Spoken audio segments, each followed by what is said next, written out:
Stop believing the lie right now that your best years are behind you, because the data proves exactly the opposite. If you have crossed the 50-year mark and you are feeling like you missed the boat on building massive wealth, you need to listen very closely to what I am about to tell you. History is filled with millionaires and billionaires who did not make their first real fortune until after they had blown out 50 candles on their birthday cake.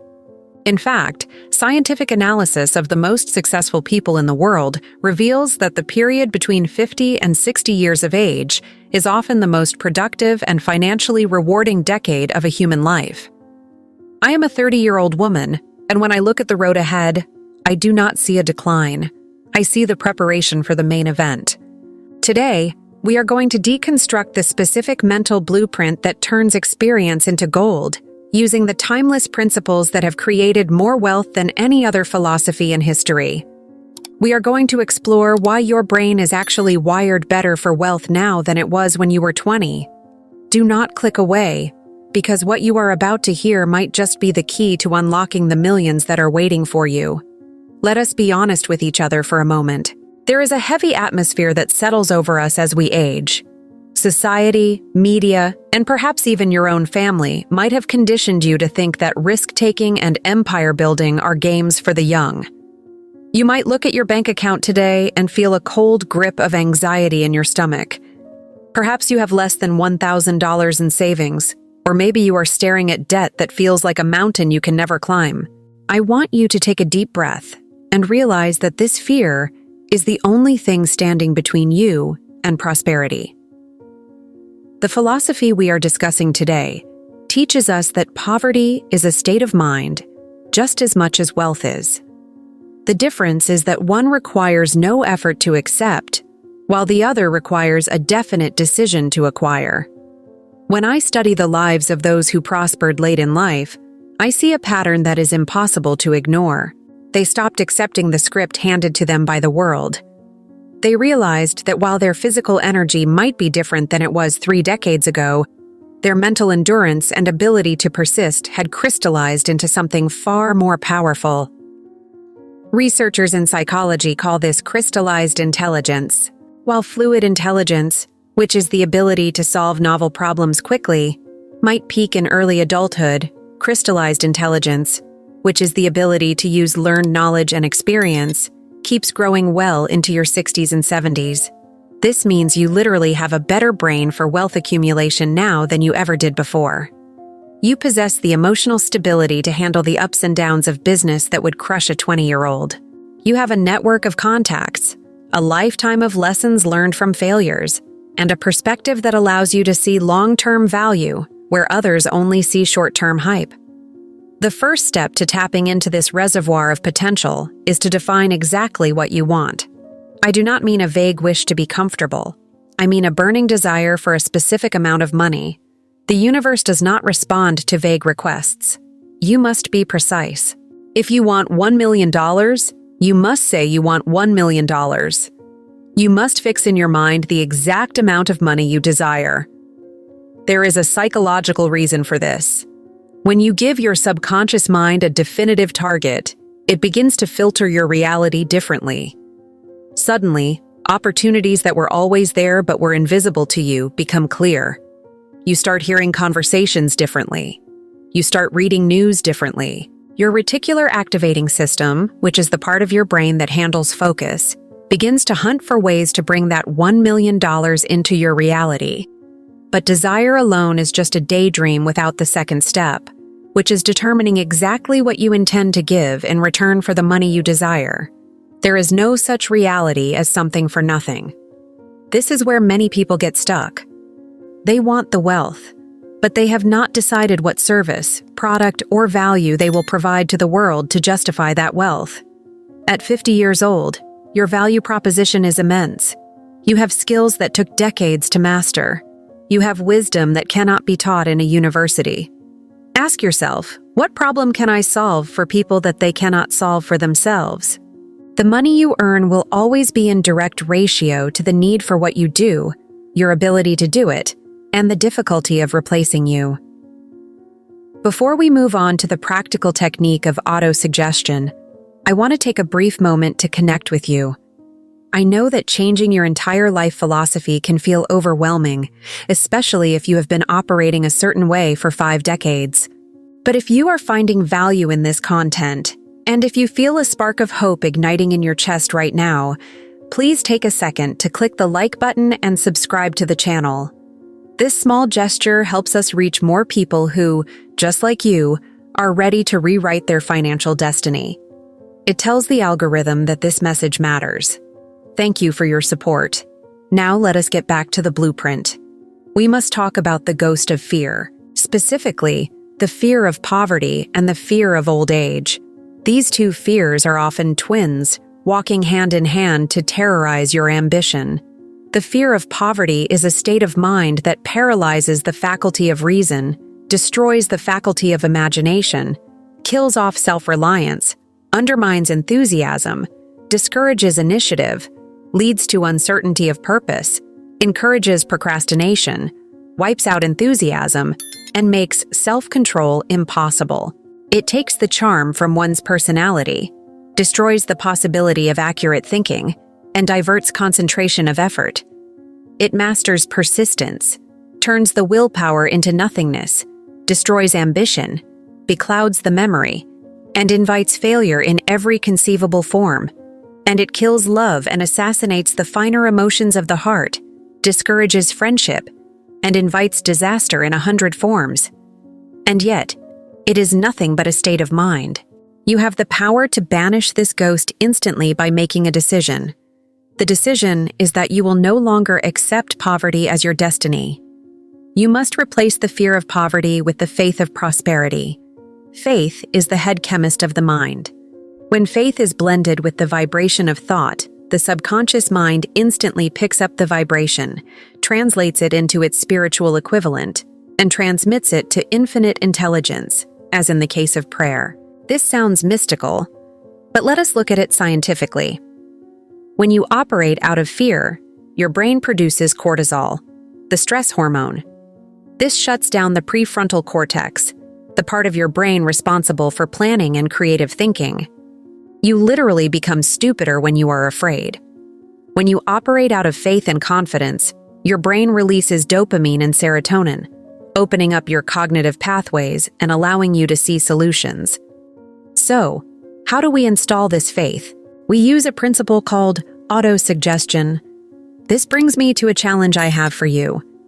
I want you to try this for exactly 30 days. Do not skip a single day. Every morning when you wake up, and every night right before you go to sleep, I want you to read aloud a written statement of your major definite purpose. This statement should include the amount of money you intend to acquire, the time limit for its acquisition, and a clear description of the service or product you intend to give in return.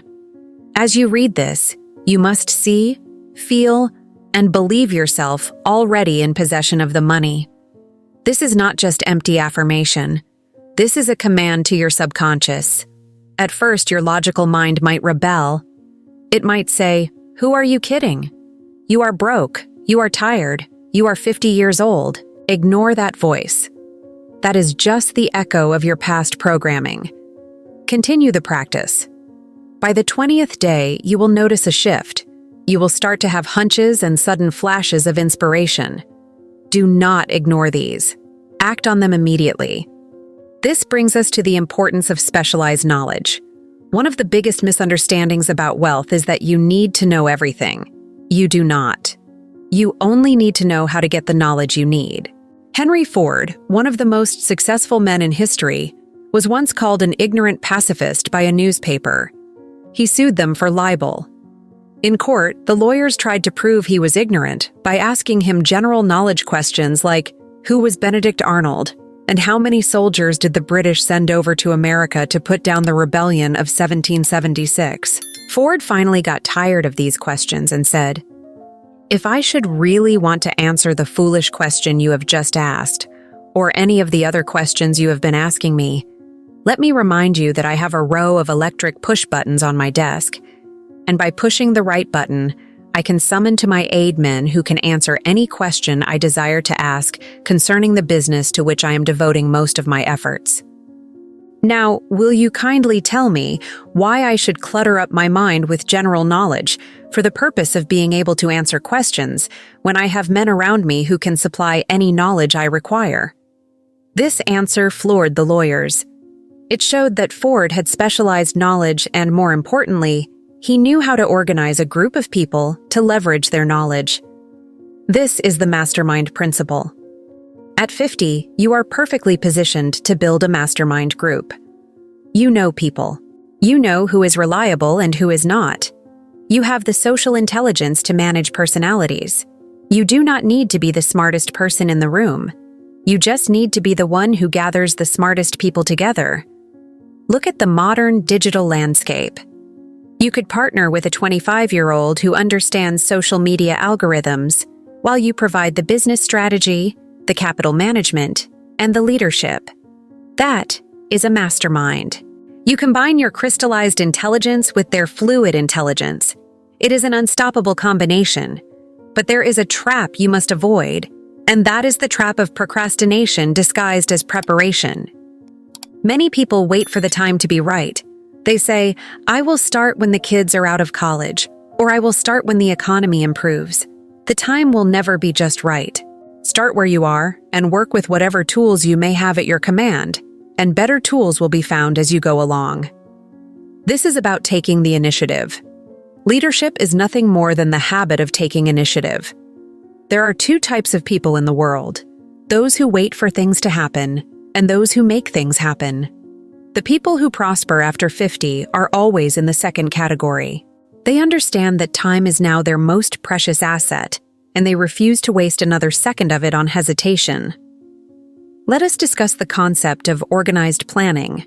You have your desire, you have your faith, and you have started your auto-suggestion. Now you need a plan. But here is the secret. Your first plan will probably fail, and maybe your second one too. This is where most people quit. They take temporary defeat as permanent failure. But there is a major difference. Temporary defeat is just a signal that your plans are not sound. It is the universe telling you to adjust your sails. When you are 50, you have failed enough times to know that failure does not kill you. You have survived heartbreaks, job losses, perhaps even bankruptcy. You are still here. This resilience is your superpower. When a young entrepreneur fails, it can shatter their identity. When you fail, you just shrug, learn the lesson, and create a new plan. This persistence is the sustained effort necessary to induce faith. Persistence is to the character of man what carbon is to steel. Without persistence, you will be defeated, even before you start. With persistence, you will win. I want to relate this to a study conducted on over 25,000 men and women who had experienced failure. The study showed that lack of persistence was a major cause of failure in 98% of cases. But here is the interesting part. The study also showed that persistence is a habit. It can be cultivated. And it is easier to cultivate when you have a definite purpose backed by a burning desire. Think about the story of the man who dug for gold. He staked a claim and went to work with pick and shovel.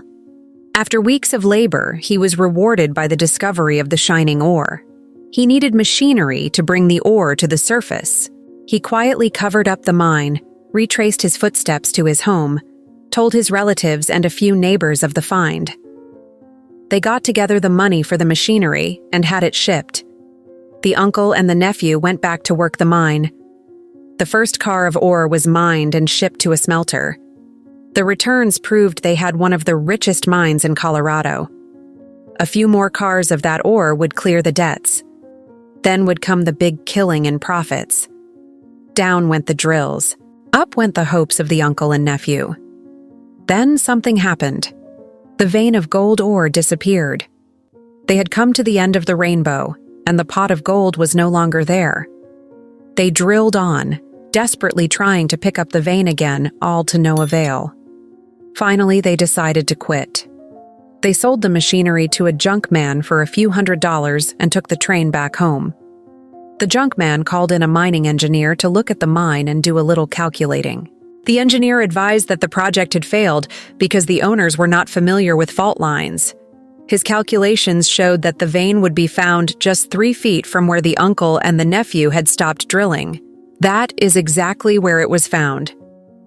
The junk man took millions of dollars in ore from that mine because he knew enough to seek expert counsel before giving up. The lesson here is profound. Most people give up just 3 feet from gold. You, at this stage in your life, must commit to drilling that extra 3 feet. You must commit to staying in the game when everyone else is packing up. Now, let us address a sensitive but powerful topic: the transmutation of energy. We all have a reservoir of creative energy. Napoleon Hill spoke about the mystery of sex transmutation. This does not mean celibacy. It means switching the mind from thoughts of physical expression to thoughts of some other nature. It means redirecting that potent life force into your business, your art, or your career.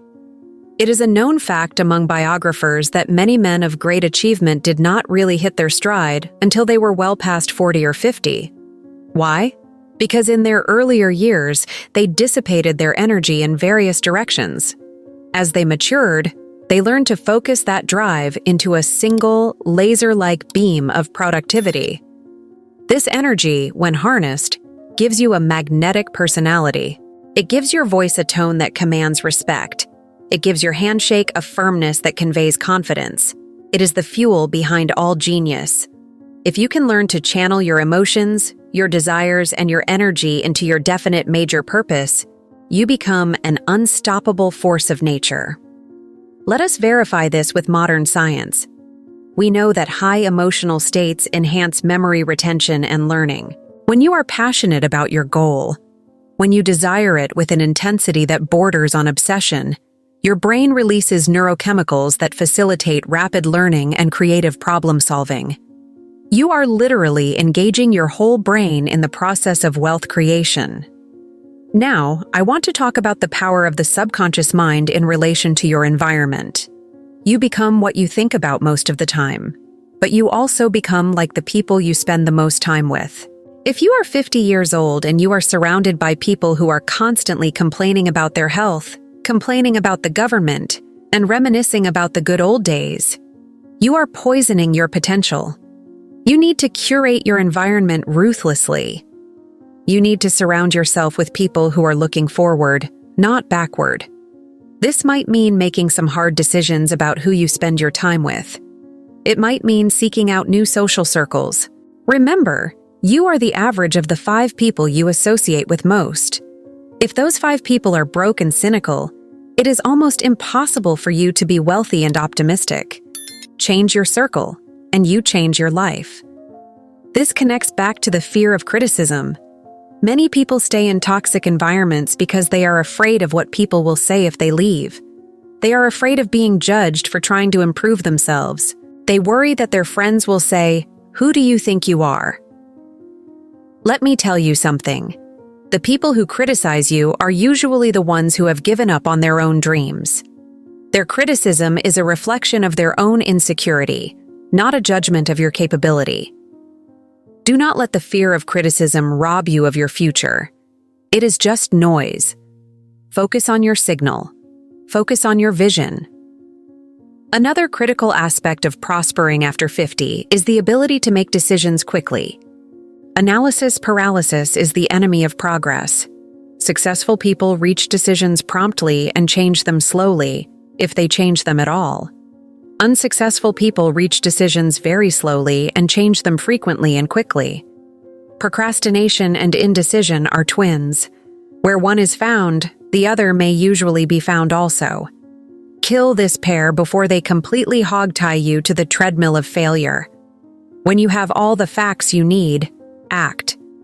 Do not wait for a guarantee. There are no guarantees in life, only opportunities. The habit of indecision usually goes back to youth. People carry it through grade school, high school, and college without it being corrected. But you can break this habit today. Start with small decisions. Decide what to eat for lunch instantly. Decide which route to drive instantly. Build the muscle of decisiveness. As your confidence grows, you will be able to make the big financial decisions with the same speed and clarity. We must also speak about the concept of the mastermind alliance in a marriage or partnership. If you are married, your spouse is your most important mastermind partner. If there is harmony, support, and a shared vision between you, your potential is multiplied.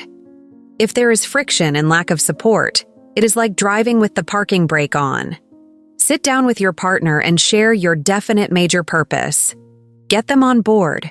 Create a shared vision for your future wealth.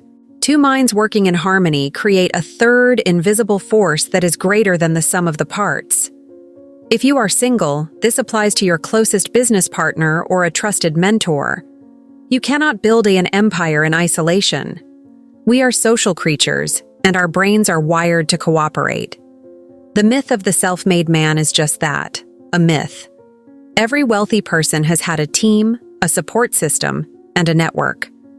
Building this network should be a priority. Go to conferences. Join online forums. Reach out to people you admire on professional networks. You will be surprised at how accessible people are if you approach them with genuine value and respect. Remember, at 50, you are not asking for a handout. You are offering a partnership based on experience and stability. Let us revisit the 6 ghosts of fear because they are the primary obstacles you will face. We discussed poverty and criticism, but we must also address the fear of ill health. Many people use their age as an excuse to expect illness. They think, well, I am 50 now, so it is normal to have aches and pains and low energy. This is a dangerous auto-suggestion. Your body eavesdrops on your mind. If you expect to get sick, you probably will. If you focus on vitality, energy, and strength, your body will respond. There is a strong connection between financial health and physical health. When you have a purpose that excites you, you have more energy. You take better care of yourself because you want to be around to enjoy the fruits of your labor. Do not let hypochondria or the expectation of decline become a self-fulfilling prophecy. Speak to your body with the same authority you speak to your bank account. Demand excellence. Demand vitality. Now, I want to give you a concrete example of how to apply the principle of imagination. There are 2 forms of imagination: synthetic imagination and creative imagination. Synthetic imagination is arranging old concepts, ideas, or plans into new combinations. This is what most people use. Creative imagination is where the finite mind of man has direct communication with infinite intelligence. It is where hunches and inspiration come from. At 50, your synthetic imagination is incredibly powerful because you have so much material to work with. You have seen businesses rise and fall. You have seen trends come and go. You can look at a problem and say, I have seen this before, and I know how to fix it. This is your competitive advantage. Use your synthetic imagination to improve existing products or services. You do not need to invent the next internet. You just need to make an existing process 10% better or faster or cheaper. That is where the millions are. Look at the industries you have worked in.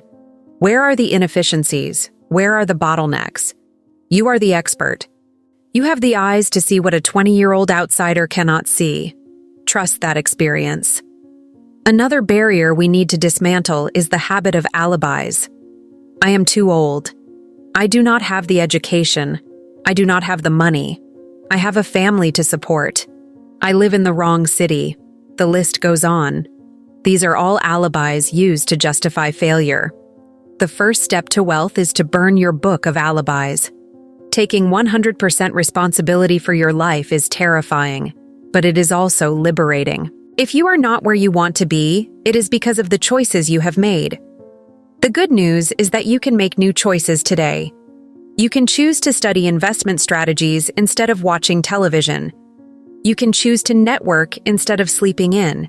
You can choose to save instead of spend. Every minute is a choice.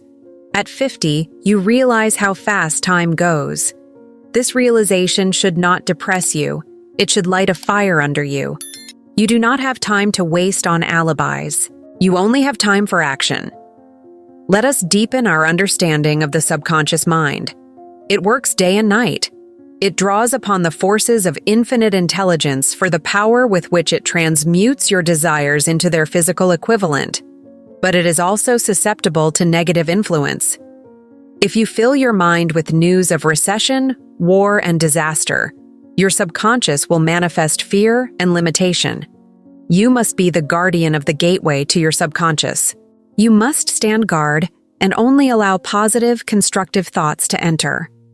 This is why gratitude is such a powerful tool for wealth. When you are grateful for what you have, you are vibrating at the frequency of abundance. You are telling your subconscious, "I have enough, and I am ready for more." If you are constantly focusing on what you lack, you are vibrating at the frequency of poverty, and your subconscious will bring you more lack. It is a simple mechanism, but it requires constant vigilance to control. Start a gratitude journal. Every night, write down 3 things you are grateful for regarding your finances, even if it is just that you had enough money to buy coffee. Shift your focus from the gap to the gain. As we continue to unravel these secrets, I want you to think about the legacy you are building. Wealth after 50 is not just about buying a sports car. It is about security. It is about freedom. It is about being able to help your children or your grandchildren. It is about contributing to causes you care about. When you attach a higher purpose to your desire for money, the motivation becomes intrinsic and endless.